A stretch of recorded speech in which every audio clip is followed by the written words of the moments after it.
been the last couple of years. Maurice Green has won this race twice in the last 2 years, both barely wind-aided in phenomenal times. There probably won't be over the allowable wind here, so if he puts up a fast time, it'll probably be legal.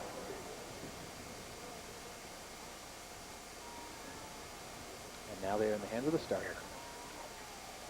Somebody put their hand up. I don't think anybody will get a false start there.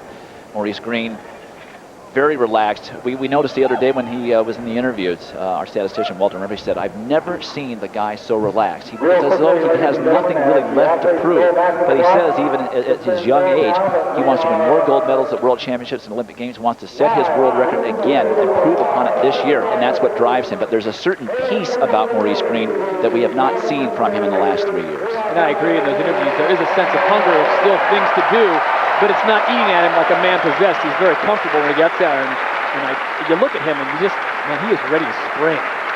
I'll tell you, there's something that's going to be happening in the sprints that the IAAF, the International Track Federation, is talking about this year, and that's going to a no false start rule, the same we have in high school and college, where if you false start, you're out of the race. The sprinters are vehemently opposed to it. They're circulating a petition. They feel it's unfair. They're going to attempt sort of a dry run with it next week in a meet in Portland, where they will not be allowed any false starts. The IAAF feels that that will stop sprinters trying to guess the gun and get an unfair start. With a one-and-done rule, you may see fewer world records set, certainly in the 100. And now they're back in the blocks for the men's 100. Set. Well, we get a clean start right now in the middle, and no. There was some movement at the top of the set position. That was the right thing for the starter to do. It looked like lane 3 to me, maybe Tim Montgomery, who sort of flinched at the top of the set position. We'll take a look at it on a replay and see if we can pick it up from the right of your screen. You can see actually Shawn Crawford in lane 1. Here's what the sprinters don't like. Let's take a look here. Yeah, in lane 2, Jon Drummond even, who is one of the better starters, maybe the best starter in the world, flinched a little bit. Drummond is really the guy circulating the petition on this false start rule. What he says is that the starters tend to hold them too long. It's very hard and takes a lot of strength to hold in that set position when you've got everything coiled to go straight. Let's take one more look. Jon Drummond second from the right. It's tough to say. Shawn Crawford also rolling out of the blocks down in lane 1 in the white jersey. He feels that when you have a starter that holds them too long, and let's face it, starters have egos as well. They don't want to be guessed. He thinks that it's really unfair. He'd like to see a transition of some kind, maybe more like a swimming start, where if there's one false start, there's a false start in the entire field. Speaking strictly from a television standpoint, I'm in favor of the no false start rule because it does tend to have the meet move along a little more quickly. The guys aren't going to risk being thrown out of the race. Well, that was a tough one. You might want to call that encroachment. Shawn Crawford, Jon Drummond, both. Tim Montgomery stayed in the blocks, whether he saw something out of the corner of his eye or what, but Maurice Green, I'm sure that's not something he likes to do. It's 3 starts, and they are now back in the blocks.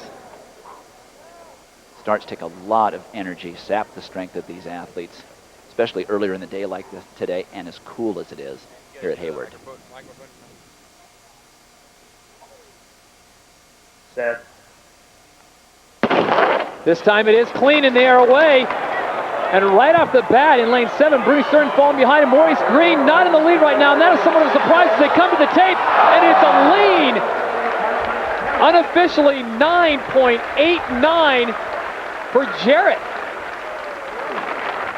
I will tell you that it certainly looked to me like Patrick Jarrett jumped the gun. He got really almost too good a start, and I think you're going to hear Maurice Green say at some point, I was certain that they were going to pull that back. Let's take a look at it. There's Patrick Jarrett. You see him with the blonde hair and the white. He appears to get way too good a start there, and I think that we're already seeing Maurice Green not particularly happy about the starter not pulling that back. Look, Green gets a terrible start. He's right there second from the left. Jarrett's not even in the pace. Now, here he comes. Drummond on the right is fading. Jarrett right next to him. That's Bernard Williams, and Maurice Green well back. He'd be hard-pressed to get third here.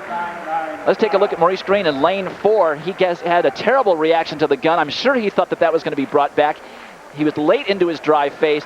Now he's working much harder than he likes to, unable to really run the kind of race that he likes to run.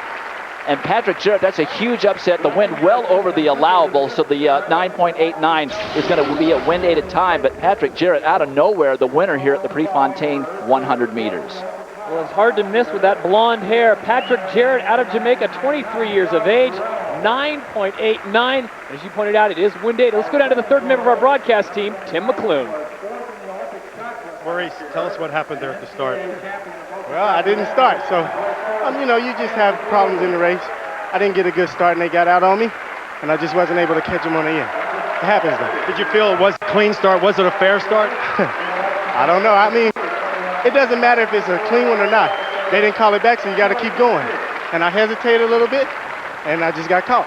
Well, it's very early in the season for you. Are you surprised that you were able to beat today?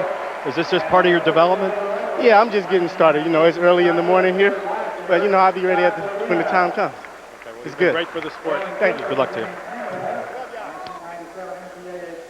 Thank you, Tim. As we look at the official results in the men's 100, it was Patrick Jarrett. As White pointed out, it is wind aided at 9.89. Montgomery gets second. Tim Montgomery out of Virginia Beach, Virginia. And Maurice Green at 9.92 gets third. But Patrick Jarrett, somewhat of a surprise, but he pulls off a great start. A great way to start things here at the Nike Prefontaine Classic in Eugene. And Classic, the official results in the men's 100 is Jarrett, Montgomery, and Maurice Green in third.